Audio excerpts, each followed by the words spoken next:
Welcome back. Most of you have probably never heard of Charles Richard Drew. Dr. Drew was an African-American physician who developed a method of preserving and storing blood, so blood transfusions could be done just about any time and anywhere. His discovery has saved millions of lives. Well, there's a university in South Los Angeles that bears his name. As Tony McEwing reports, this school is determined to continue his great legacy.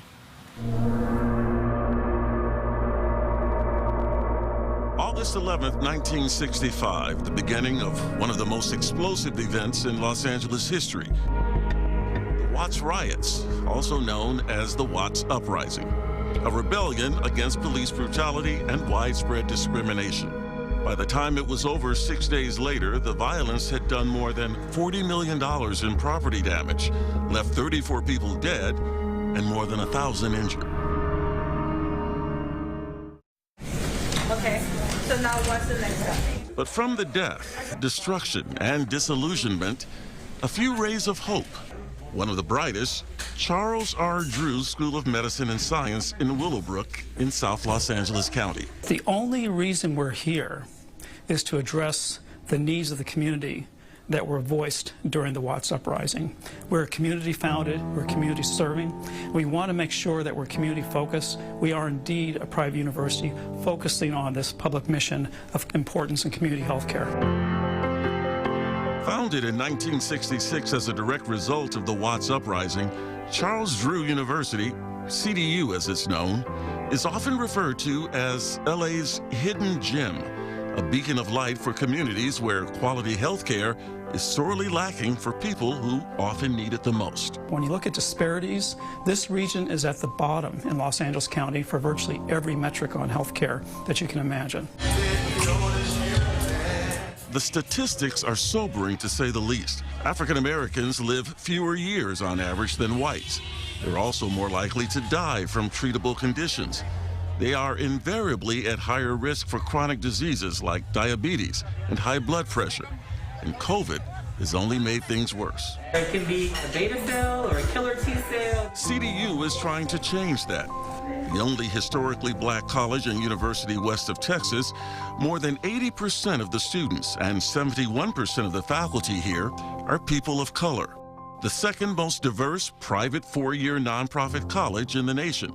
That's important to nursing student Amaya Chapman. When you're in a place where it's specifically made for minorities, you feel like the majority. And I think that's a comfortable setting to be in, to where you can actually focus on what you're learning and not necessarily what you're being a representation of.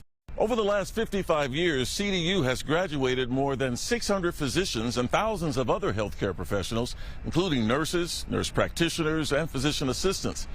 But perhaps what's even more remarkable is that over 85% of those graduates say they plan to set up shop and provide care to underserved communities. And because it's a small school with about 1,000 students, there is a lot more one-on-one attention. It's a struggle sometimes to try to ask questions in a classroom with 100 students, you know, and so with it being maybe 20 students, that's perfect for anyone to get more of a hands-on experience. The school recently received $50 million from the state and millions more from former New York Mayor Michael Bloomberg, money that will be used for financial aid and expanding CDU to a full four-year medical school, further fulfilling the school's slogan, a private university with a public mission. Our vision statement is excellent health and wellness for all in a world without health disparities. We know this, we practice it. And when you talk to people at CDU, whether they're students, whether they're faculty, whether they're staff, they will typically say, I'm here because of this university's mission to serve the underserved. And that's why I came to this university. And Tony McEwing reports the university is also leading a research institution focusing on diseases and conditions affecting minority populations. Those are the groups who often are underrepresented in studies and clinical trials. 85% of the graduates go back and serve the community. So they're role models, and they're also, you know, increasing access to the medical care that's often not there in those communities. And their school statement is very true. A public university with a private university with a public mission. Right. They're giving back. I love that.